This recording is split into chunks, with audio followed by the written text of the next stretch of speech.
The truth that is most suppressed, the biggest lie of all of them, on which all the others are based, is it's all an illusion.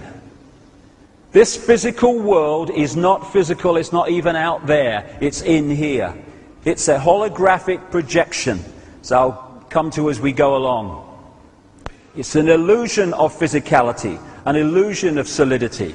We are consciousness, and it's so easy to trick the brain to see reality in ways that are not actually what it's looking at. This is this amazing bloke who draws pictures on flat pavements, and yet the mind reads them, the brain reads them as three-dimensional. Does some great stuff. There's another one. We can look at that as, what, 7 compartments, or we can see that as a box. Depends on how the brain reads it. These colour reds are both the same, but because of their interaction and placement with other colours, they look totally different because the brain reads them differently. We are decoding reality, and how we decode it decides the reality we experience. Major point we need to understand. Einstein, reality is an illusion, albeit a persistent one. Why it's a persistent one we'll come to before we finish this first section. But reality is an illusion, and we need to understand that. We think that we are physical bodies, and that's who we are. I'm Ethel Jones, Charlie Smith, I'm a taxi driver, I'm a doctor, whatever. No! They are what we are experiencing. They're not who we are. There are many multiple levels to us. This is just one that allows us to experience this reality. If I want to pick that up, my consciousness could not pick that up because it's vibrating too quickly. It's not in sync in the frequency range of that, so I couldn't do it. I take on this outer shell that operates within the frequency range that I want to experience. Now I can interact with it. Simple as that. We are consciousness working through a physical body. All life is consciousness and energy animating a holographic forms, including plants, everything.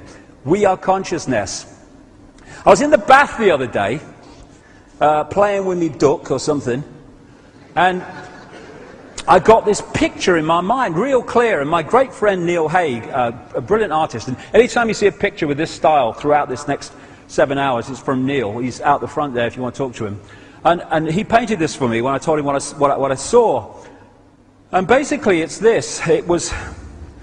This is consciousness, symbolically, that infinite consciousness that we are.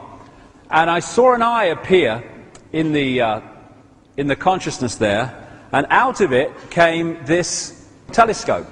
And it was looking into this world that we're experiencing.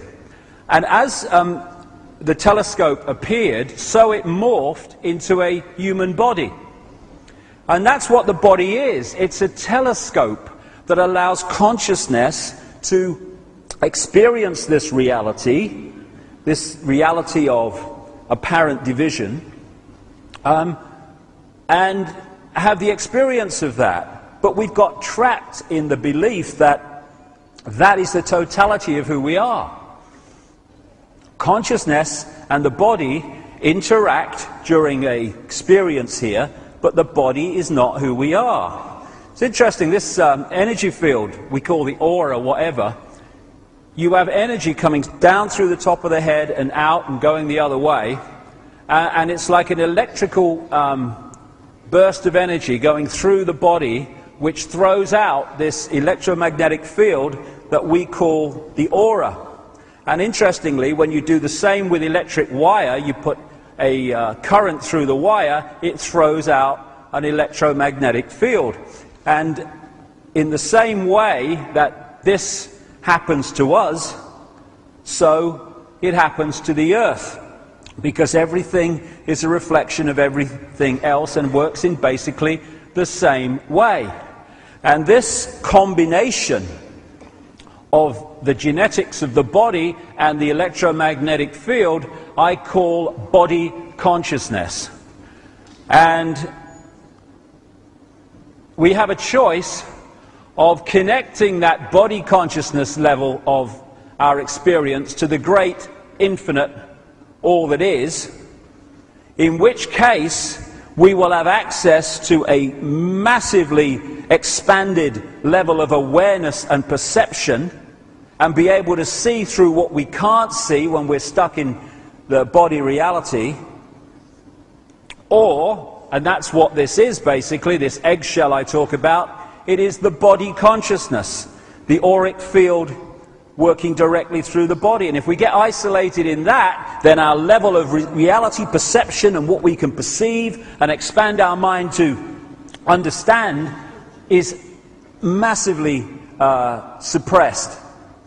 And this is the situation that we face in this world. People who are infinite consciousness operating at the level of body consciousness. And that's exactly where the manipulators want us. Because if we are not connecting out there and getting our insight, inspiration, intuitive knowing from out there, then where do we look to get a fix on who we are and what's happening in the world? We look that way, through the ears and the eyes. And who's controlling that information? Those that control the media, education, etc. Gotcha!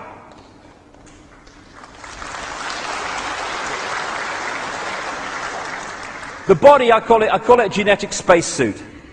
And it's kind of funny, you know, if you were on the moon with someone and an astronaut started thinking he was his spacesuit, I mean, crikey, can you imagine? Hey, Houston, we've got a problem. Bill thinks he's his spacesuit.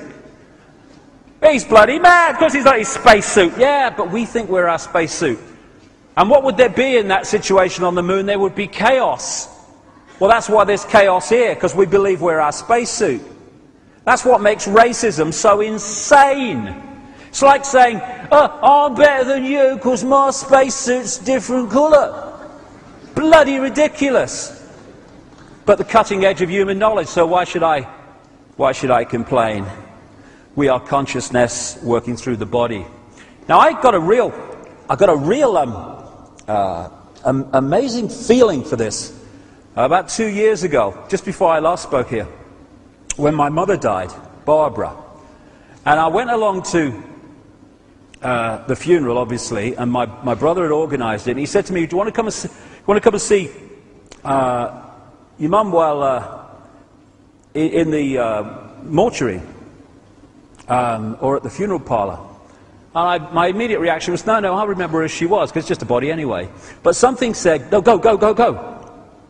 And for some reason in my life, I've never come across, the first time I've seen a dead body was my mother.